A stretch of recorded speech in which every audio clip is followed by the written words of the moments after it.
Hello everybody, jangan lupa subscribe dan nyalakan loncengnya ya.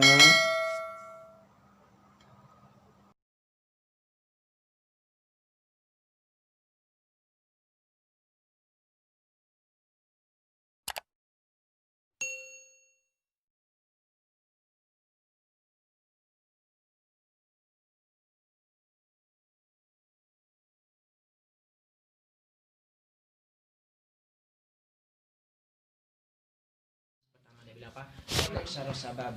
Ya maksarul sabab. Wahai para pemuda, manis tato aminkumul ba'ah. Ya, barang siapa di antara kalian, di antara para pemuda itu al-ba'ah, yakni al-ba'ah itu al-jima artinya ya. Al-jama atau al-wati ya. Dia itu mampu untuk berjima ya, mampu untuk apalah ya, mampu untuk berjima ya. Mustamikum al-ba'ah falyatazawwaj, maka menikahlah ya, menikahlah. Fa innahu aghaddu lil basar, karena itu mampu menundukkan pandangan ya, mampu untuk aghaddu lil basar wa ahsanu lil farji, dan dapat faraj kita itu, kemaluan kita itu terjaga. Nah, maksudnya fa illam yastati fa alaihi bisawm, barang siapa yang tidak mampu untuk menikah ya, tidak mampu untuk menikah, fa alaihi bisawm, maka hendaklah dia berpuasa. Fa innahu lahu wija, maka baginya itu apa? Wija, yakni tameng baginya, penghalang baginya, yaitu menjadi benteng baginya. Jadi kita sebagai seorang pemuda ya, jika kita mampu dan mampu untuk menikah, jadi bukan hanya sekedar mampu ya, mampu dalam segala hal, mampu dalam segi agama ya, mampu dalam segi agama, mampu dalam materi, udah siap, kok semuanya udah matang ya. Bukan hanya kita mampu berjima saja, bukan hanya kita mampu menggauli istri saja, bukan ya, hanya jikalau kita hanya sekedar menikah hanya untuk kita mampu menggauli istri antum. Sekarang antum ini belajar mampu menggauli istri antum ya, tapi antum tidak punya materi ya, menjadi masalah bagaimana antum cara menafkahi istri ya, dari mana antum akan dapatkan mahal, dari mana antum akan dapatkan apa juga untuk bayar pisukenya ya, beda mahar sama pisuka. Nanti kita bayar maharnya itu, kita bayar berapa maharnya si istri, calon istri kita. Kalau dia 5 juta, belum kita bayar dari ibunya ya, ibunya berapa dia mau, nanti kalau dia maunya 10 juta, dari mana kita dapatkan. Jadi segala, kalau kita pengen menikah itu harus segalanya harus siap ya, dari segi batin ya, dari segi zahir dan batin kita harus siap, bukan hanya sekedar menggauli istri saja ya, jadi harus siap semuanya ya. Kemudian jikalau kita tidak mampu sekarang ini, belum kita mampu ya, sekarang ini kita masih dalam ranah menuntut ilmu ya, masih dalam ranah menuntut ilmu. Jadi salah satu untuk menjadi tameng kita itu adalah berpuasa ya. Berpuasa bukan menunggu bulan Ramadan, bukan, tapi ada puasa Daud namanya, ada puasa Nabi. Puasa Nabi itu hari Senin sama Kamis. Kemudian kalau Abu Daud itu langsung dulu, sekarang kita puasa, besok puasa. Jadi yang paling afdol, yang paling utama puasanya itu adalah bukan puasa Nabi, tapi puasanya Abu Daud. Nih, jikalau kita ada suatu amal yang jikalau mampu memudaratkan kita. Nah, sekarang misalnya kita berhaji ya, kita punya uang berhaji, tapi kita tidak bisa menghindarkan maksiat ya, tidak bisa menghindar maksiat, lebih afdalnya itu kita menikah ya, di afdalnya kita menikah. Tapi jikalau kita mampu menahan diri, lebih afdalnya lagi itu berhaji lagi seperti itu. Jadi kalau ada suatu amalan yang lebih memudaratkan kita, lebih baik kita ada. Makanya kaidah yang mengatakan darul mafasid muqaddam ala jalbil masalih ya, kita mencegah kerusakan itu, ini baik, tapi jikalau kita memilih yang ini, akan terjadi kerusakan yang besar ya, akan terjadi kerusakan. Jadinya seperti itu ya, kita sebagai seorang sahabat ya, harus mempunyai harus mempunyai ilmu dulu, menuntut ilmu. Penuhilah batin kita dulu, penuhilah diri kita, supaya nanti mampu kita menafkahi, kemudian mampu kita menasihati ya, karena banyak ya, sebab salah satu sebab perceraian terbesar di Lombok ini adalah karena kurangnya ilmu. Jika kita punya ilmu banyak tentang menikah, dinarak istilah perceraian itu, sebab Allah Subhanahu Wa Taala itu membenci orang yang bertalak ya, talak istrinya benci sekali. Jadi kalau kita sudah punya ilmu yang sempurna tentang menikah, maka dinarah istilah mencari dinarah ya, tidak ada ya empuk istri dan bani, empuk kesina dan bani, sebab apa? Dia udah ada punya ilmu. Ya, kalau orang yang tidak punya ilmu, jarang belajar, ya sedikit-sedikit ya apa lah, sedikit-sedikit beda tulisan lens yang sebenarnya seperti itu. Ya seperti itu. Jadi lebih baik dulu bukan hanya sekedar kalau kita mampu berjima menggauli istri saja. Ya, kalau kita udah semuanya mampu ini berjima menggauli istrinya mampu, kata saya pun yang belum punya materi sekarang ini mampu, ya, jadi saya udah boleh menikah gitu, karena sebab apa? Saya mampu berjima dengan istri, tapi di sisi lain belum saya punya materi, belum saya punya ilmu banyak, bagaimana saya akan mampu menafkahi istri saya, pekerjaan saya nggak ada, ya, seperti itu. Jadi lebih pentingnya lagi atau lebih utamanya ini penuhi semua, ya, penuhi semua. Jadi yang itu bagus itu untuk menghindari, itu salah satu hadis untuk menghindari maksiat. Ya, jadi nanti menikah itu bisa hukumnya 5, seperti makan bisa hukumnya 5. Pertama, makan itu buat mubah, ya, mubah. Dia juga bisa menjadi wajib, dia juga bisa menjadi makruh, dia juga bisa menjadi apa? Haram. Begitu juga menikah bisa menjadi wajib. Lamun dah dem tahu pada tahan diri, lamun sekali ingat muadina lah, adalah layak sahabat itu sebagai seorang laki sudah berbisnisnya sekali-kali, nah seperti itu. Ya, seperti itu udah menjadi wajib, ya. Hatta sudah tombong hewan pun deh naik sahabat kita, nah seperti itu. Ini udah taraf wajib, ya. Jadi yang awalnya tadi itu ini nikah. Jadi Imam Syafi'i, ini catatan dong. Imam Syafi'i itu mengatakan dasar nikah itu adalah mubah, bukan wajib. Dasar nikah itu mubah, yaitu Imam Syafi'i, ya. Dengan apa dia bilang dalilnya itu dasarnya itu lah nikah. Kemudian kalau Imam Nawawi saja, ya, itu mengatakan maksudnya kullu ma'murin syar'iyyin sunnatun, ya. Ada mengatakan bahwasanya nikah itu sunnah, hukumnya sunnah. Kemudian Imam Syafi'i mengatakan apa? Mubah. Nawawi mengatakan sunnah karena dalil kullu ma'murin syar'iyyin sunnatun. Setiap perkara-perkara yang syariat itu merupakan sunnah, dan ini ibadah ini merupakan syariat, nikah ini merupakan syariat, makanya dikatakan sunnah nikah itu. Jadi tapi Imam Syafi'i mengatakan mubah kanggonya.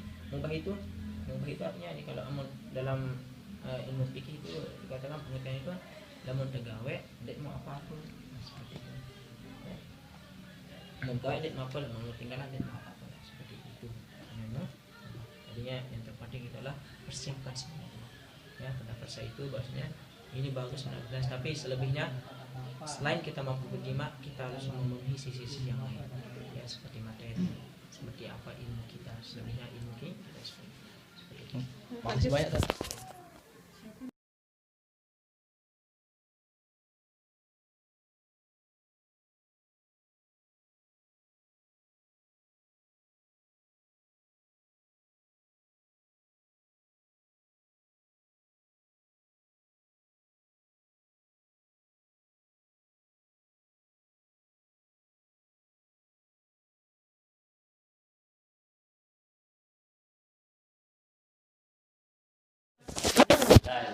Lain cerita ni. Bajang ni je. Ya masyarakat syabab, wahai sekelompok pemuda. Man istata'a, barang siapa yang sudah mampu. Istata'a ingat fi'il madi. Ada makna kata barang siapa yang sudah mampu, berarti benar-benar punya kemampuan. Minkumul ba'ah. Nah, ini ba'ah. Ba'ah itu ada 2. Iya, ini ya? Ya. Ba'ah itu ada 2. Ya. Kemampuan, terutama segi biologis kemampuan, juga dari segi lahiriah. Ya, kalau itu tidak dia laksanakan ini semua, maka bisa menyeleweng atau berbuat, kata kasnya berbuat falyatazawwaj, maka ada perintah Rasulullah segera menikah. Ya. Bagaimana kita sedang pendidikan? Ya, selama pendidikan bisa kita lanjutkan, ada lanjutkan. Ya, kan banyak juga teman-teman kalian yang sudah menikah ketimbang ke berzina. Nah, ada bahasa kata berzina, dia mampu menguliahkan dan mampu melaksanakan dan terpelihara. Terpelihara kemaluan artinya tersalurkan dalam yang fa innahu aghaddu lil basar, maka itu adalah paling bisa menundukkan pandangan. Kan tahu tuh hira. Dia mama lain pengelihan tu dia mau kita dengan monya semua milian tilam dua ukuran. Pengalaman kecerita. Wasan lil farj, dan itu bisa menjaga kemaluan. Tetapi ada petunjuk Rasulullah, wa man lam yastati.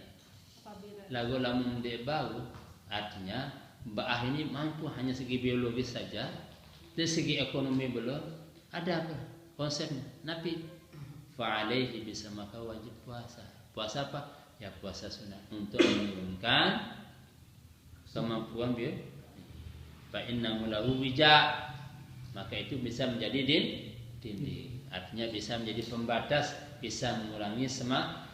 Tidak puasa, sekeras-keras manusia ini lemas doang dilakukan kita. Ya, jadi kesimpulan yang mampu bah ini secara biologis dengan poin-poin ekonomi silakan. Tetapi hanya bah saja dari segi biologis saja terlihat belum, maka ada Rasulullah. Fa'alaihi bisawm, silakan berpuasa. Sederhana Islamnya. Ya, tapi kadang tidak ada mau. Jadi puasa sunat, puasa wajib ini berbelang-belang garingan.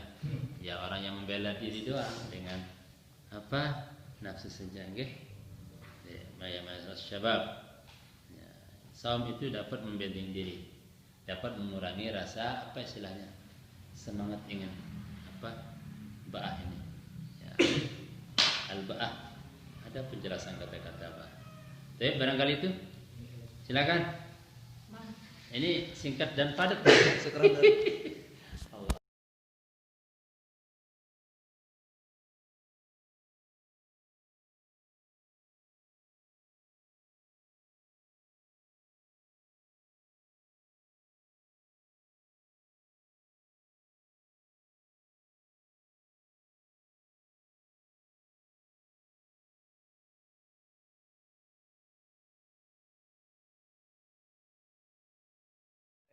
Jadi sekedar ya, jadi nikah, babun nikah ya.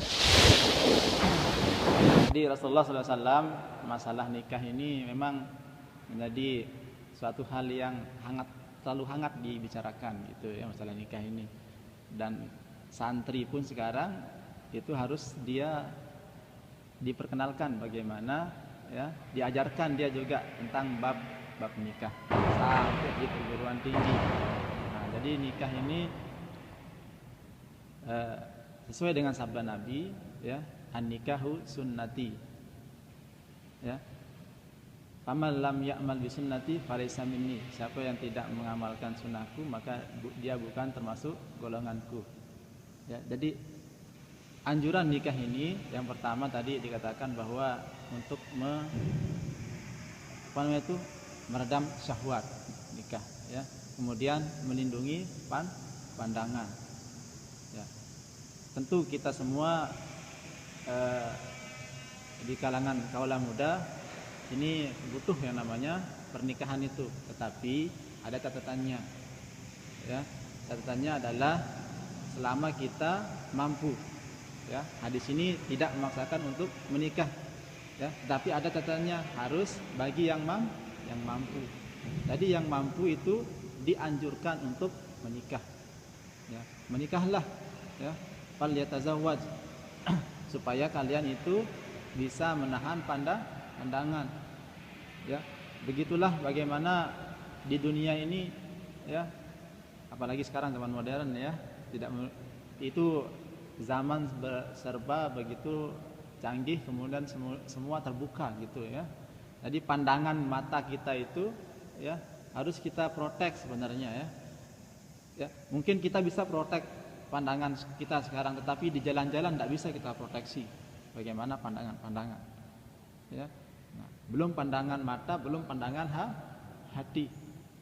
Ya, nanti hati yang membenarkan itu bisa jadi bahaya juga. Belum mata ya. Kalau misalnya kita melihat hal-hal yang tidak baik, nah kemudian bagaimana kita tidak mengindahkan itu, maka bisa jadi itu akan mendapat kita dihadiahkan gitu ya, kita mendapat hadiah lah istilahnya itu Tapi kalau kita membenarkan dengan hati, maka satu dosa tercatat bagi kita. Nauzubillah. Ya. Jadi nikah ini yang sangat-sangat perlu bagi kita yang sudah mampu, ya. Tentu mampu secara pertama lahir dan batin, ya, mampu secara finansial, ya. Maka kita dianjurkan untuk menikah. Ya. Tentu ya, pernikahan ini memang rahasia Allah, tidak bisa kita zaklek. Nah, namun semua itu kita juga harus berusaha dan ikhtiar bagaimana supaya kita itu menikah. Tetapi kalau kita rasa diri kita itu belum mampu, atau kita ukur diri kita masih dalam situasi menuntut ilmu misalnya, itu sah-sah saja, boleh-boleh saja, ya.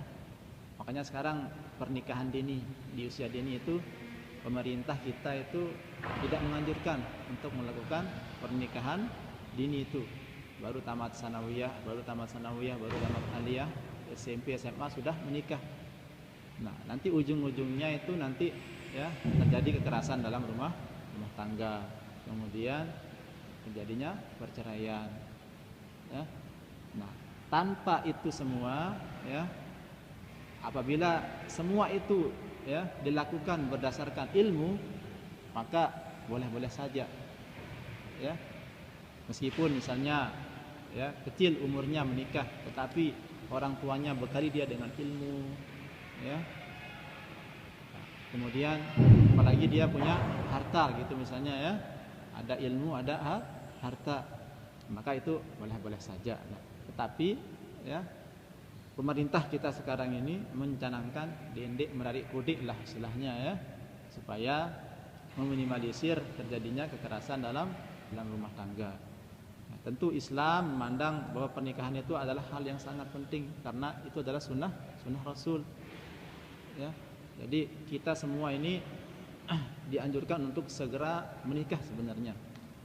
Apalagi orang-orang India, kalau kalian tahu kan orang-orang India itu SMP udah dinikahin, SD malah dinikahin dia.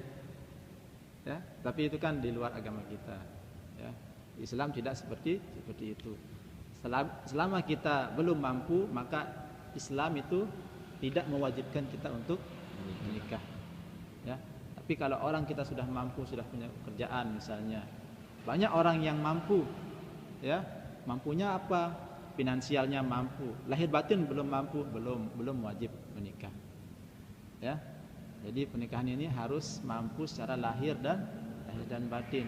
Ya, mantap dia menikah gitu ya, punya pekerjaan, kemudian secara lahir dan batin beliau mampu menafkahi istrinya, ya, maka dia kena dengan hukum wajib menikah, ya, wajib menikah.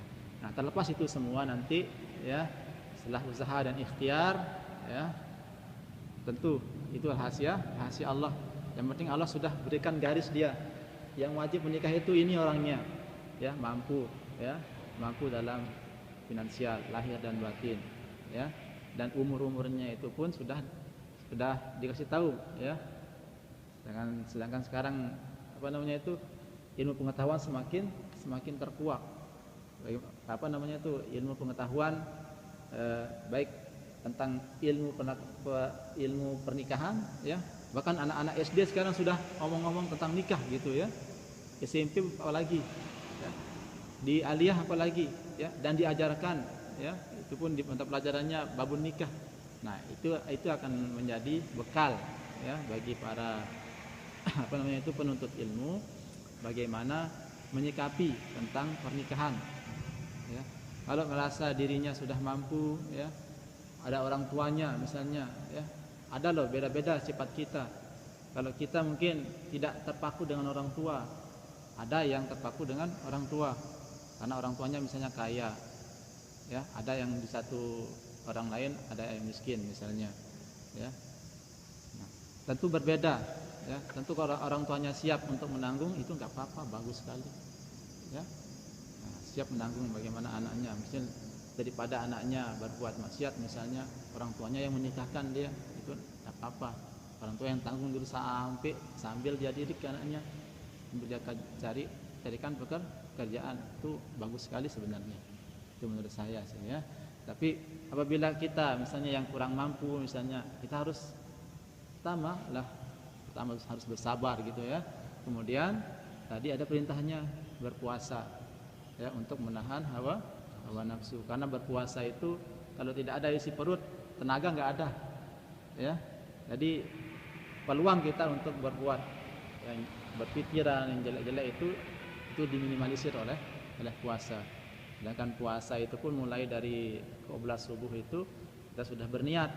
Nah, niatnya itu puasa kan?